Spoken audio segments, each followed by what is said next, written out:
She ignores your text. She smiles at others. You watch her leave the room. You do not know why. You feel hollow and restless. You obsess over small moments. You replay conversations at night. You want to fix it. This is not what you think it is. Like and subscribe now. The truth is harsh and simple. Attraction never follows need. It follows patterns of signal and silence. Most men leak the wrong signal. They offer too much, too fast, too needy. She's not broken or cruel. She responds to structure, timing, and authority. You shape her response with your behavior. You either pull her in or you push her away. Stop using attention to force desire. Build steady presence. Master timing. Control your reactions. Be a measured man with purpose. Desire emerges as a consequence of that work. Watch the next 10 minutes. You will learn the precise moves. Then ask yourself, can you stop chasing and become the cause of her desire? Point number 1. Why she pulls away. What are you trying to prove when you chase her? That you're enough? That if you just say the right thing, she'll see your value? You already lost the moment you ask that question. You stare at the phone. You check her last message again. You remember how she used to reply fast. Now she's quiet. You tell yourself she's busy. But deep down, you know she's pulling away. You feel that ache in your chest. The same one you felt the first time a girl stopped caring. You try harder. You text again. You perform calm while your mind burns. Marcus Aurelius wrote, "You have power over your mind, not outside events." You keep forgetting that. You try to control her instead of mastering your own reaction. In Rome, a man's discipline was his status. If he begged, he was nothing. He stood silent, built his worth, and others came to him. Now it's the same. Different century, same law. A man loses presence when he tries to hold on. You lose yourself when you chase her validation. You turn from calm to frantic, from centered to desperate. She feels it before you speak. That's why she steps back. Not because she wants someone else, but because she can't follow a man who follows her. You were never meant to run after anything that pulls away. You were meant to stay still, observe, adjust, and rise. A quiet man radiates power because he no longer needs to convince. He is the standard. Train your restraint. Ask yourself, are you leading or begging to be chosen? In the next moment, she will test your silence again. Your reaction will decide if she drifts or returns. The next lesson reveals what happens when you stop chasing and make her chase calm instead. Point number 2. The cost of chasing. What has chasing ever given you besides exhaustion? You lose sleep. You scroll her stories at 1 a.m., pretending you don't care. You replay every word she said, searching for clues. You call it effort, but it's decay. You see her with someone else. Your stomach drops. You hit the gym harder, not for strength but revenge. You try to rebuild yourself through noise and distraction. It never works. Seneca wrote, "He who is everywhere is nowhere." You scatter your energy trying to be seen. You vanish in the process. In the old world, a man who begged for attention lost his name. His silence was currency. His control, his weapon. He spoke less and gained more. Today, nothing changed. You chase with words, calls, likes. Each one erases a piece of you. The cost isn't her rejection. It's your loss of direction. You start living on her timeline. You wait for her response before making your next move. You shrink without noticing. Every time you chase, you teach your body panic. Your heartbeat obeys her silence. Your mind spins around her absence. You forget your mission. You forget that desire is not earned by pursuit, but by gravity. A grounded man pulls, he doesn't run. He commands space by refusing to beg for it. He knows that losing someone is nothing compared to losing self-respect. Stop spending your energy trying to be noticed. Hold it. Let stillness become pressure. Let pressure become value. Discipline your need to chase. Ask yourself, how much of your life did you trade for one woman's attention? In the next part, you'll see how your smallest signals reveal your desperation before you even speak. Point number 3, signals you leak. What do you think she sees when she looks at you? Confidence or a man trying to hide fear behind control? Women feel signals you don't even know you're sending. You think you're calm, you're not. You text too fast. You explain too much. You linger when she pulls back. You talk louder when you feel ignored. Every move tells her what you fear losing. Attraction is not built in words. It's built in tone, rhythm, and silence. Epictetus said, "Don't explain your philosophy. Embody it." You keep talking about control while bleeding need through your actions. In the ancient world, men trained their posture before they trained their sword, because posture revealed mind. A warrior who slouched before battle had already surrendered. Today, it's the same in every conversation, every glance. You leak weakness when you hesitate, when your eyes search for approval, when your voice rises to fill silence, when your smile lasts too long after rejection. She senses all of it before you speak. You can't fake stillness. You must live it.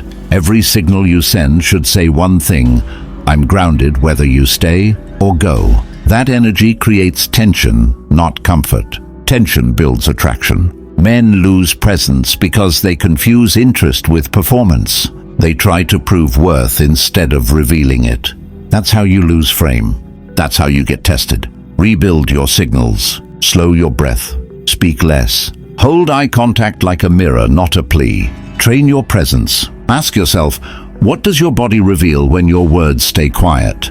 Next, we break down what she truly tracks when deciding who earns her attention and who fades into the background. Point number 4. What women track. Do you know what she really pays attention to? Not your looks, not your words, not your job title. She tracks rhythm. She tracks how you respond when things don't go your way. You think she notices your charm. She notices your composure. She studies your reactions like a map. Every sigh, every pause, every flicker of doubt. She reads them all. Marcus Aurelius wrote, "You become what you give your attention to."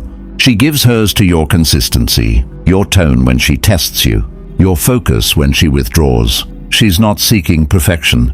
She's searching for steadiness. In Rome, men were judged by patience. A soldier who broke formation under pressure was marked unfit. A man who held his ground, even in silence, earned command. That instinct still lives in her biology. She feels when you lose center. She feels when your world tilts around her moods. When you flinch, she knows. When you rush to fix her silence, she knows. When you act strong to hide fear, she knows. Every move teaches her how much power she holds. You can't fake control. You either live it or expose yourself. Women don't track words. They track energy. They measure time. They remember patterns. They always notice the moment your tone shifts from calm to desperate. Stop trying to convince her. Start tracking yourself. Study your own reactions. Watch how often you reach instead of wait. Discipline your focus. Ask yourself when she tests your calm, do you stay rooted or start explaining? Next, we uncover the unspoken code behind attraction, the silent rules that decide whether she feels pull or pity when she looks at you. Point number 5. Silent rules of desire. Do you know why desire fades when you try to hold it? Because the moment you reach for control, you break the tension that created it. Desire lives in distance, not contact. In patience, not effort.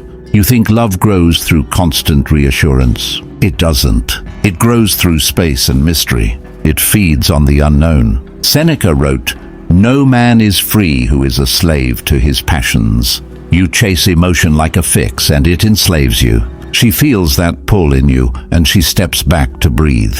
That's how desire dies. In the old world, men understood restraint. They spoke less. They revealed slowly. They let silence carry weight. A glance could speak louder than a speech. Women leaned into that stillness because it felt unshakable. Now men reveal everything too soon. They confess too fast. They demand clarity before connection. They fill every pause with explanation.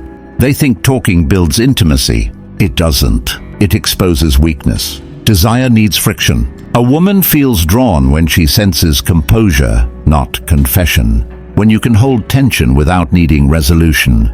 That's what separates attraction from comfort. Comfort kills the spark. The silent rules never changed. Hold back a piece of yourself. Let her wonder. Let curiosity work for you, not against you. When you stop chasing attention, you start commanding it. Train your restraint. Ask yourself, can you stay silent long enough for her to feel the pull first? In the next section, you'll learn how stillness and presence replace words. and why attention without purpose weakens your frame every time you use it. Point number 6. Presence over attention. Why do you keep trying to impress her? Every joke, every text, every story you tell is a performance. You think attention equals connection. It doesn't. It exposes need.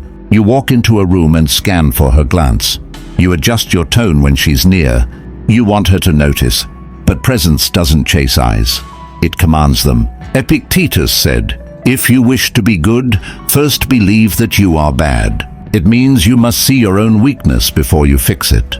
You chase attention because you fear being invisible. That fear leaks through every move you make. In ancient arenas, a man's calm was his weapon. He didn't shout to be seen. He let silence and posture draw respect. The crowd felt his control before he spoke. That same law rules every modern interaction. Attention is noise. Presence is gravity. One burns out fast. The other shapes the room. You earn presence when your mind stays still. When you stop seeking reactions. When you move slow and deliberate. You stop explaining. You start observing. You speak only when the moment demands it. Women feel that difference. They don't fall for the man who tries to please. They lean toward the man who carries himself like he has nowhere else to be. You are not meant to chase her gaze. You are meant to build an energy she cannot ignore. Stillness, focus, authority without noise. Train your calm. Ask yourself, do you want her attention or do you want command of yourself? Next, we move into the daily practices that harden your frame, the habits that turn control from theory into instinct. Point number 7, daily frame practices. What does your day look like when no one is watching? Do you move with order or do you drift? You can't lead anyone if you can't lead yourself first. Your frame is built in private long before it's tested in public. You wake up and reach for your phone. That's your first mistake. You start the day reacting, not deciding. Every message, every scroll trains your mind to chase. Marcus Aurelius wrote, "You must build your life action by action." Frame is not theory, it's repetition, it's structure. Every act of discipline becomes silent proof of control. In ancient Rome, soldiers drilled in silence before dawn. They built muscle memory for chaos. They trained posture before battle because posture became survival.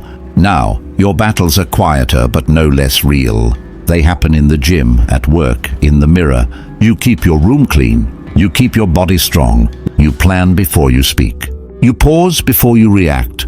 You never beg for peace. You create it through order. Men without rituals collapse under emotion. Men with structure stand tall in storms. Your habits become your shield. Your consistency becomes gravity. That is frame. Stop chasing confidence. Earn it through repetition. Point number 8. Become the cause. What if she didn't choose you because of luck, but because you built gravity? Most men chase outcomes. Few become the reason outcomes move toward them. You keep asking what to say, how to act, how to make her want you.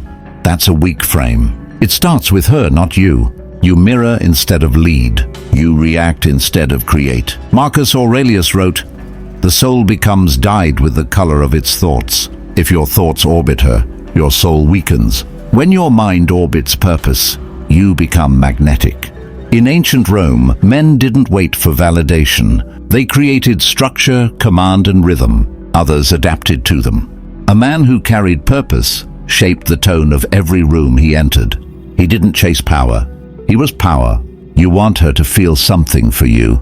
Then stop trying to make her feel. Start becoming the source of feeling itself. Stillness, direction, certainty. That's what women follow. Not words, not tactics, energy. Becoming the cause means your attention moves inward. You sharpen discipline. You build skill. You build body, focus, and silence. You let your actions speak longer than your sentences. You stop chasing results and start embodying them. A man who lives like that changes how people respond. Women sense his rhythm before he looks their way. They feel pulled, not persuaded. Because he no longer performs. He simply exists with weight. Build your gravity. Ask yourself, when she walks away, do you collapse or remain the cause? In the final moments of this path, remember, control never comes from taking more. It comes from becoming more until nothing outside you defines your worth. You've seen what happens when a man stops chasing and starts becoming. Every moment you spend trying to win someone's attention is a moment you lose your center. But when you master silence, presence, and purpose, everything changes. You stop reacting. You start leading. That's the core of this entire message. Attraction isn't something you earn. It's something you create by who you become every day. The calm, the structure, the discipline. That's what makes people feel your weight without a word. If this spoke to you, thank you for watching. This channel exists for men who want to rise without noise, who choose mastery over reaction. Your time here means something, and I don't take it lightly. If you found value in this, subscribe and like the video so this message reaches more men who need to hear it. And share your thoughts below. Tell me what part hit you the hardest, or what lesson you're applying right now. I read every comment. With that said, thanks for watching, and until next time.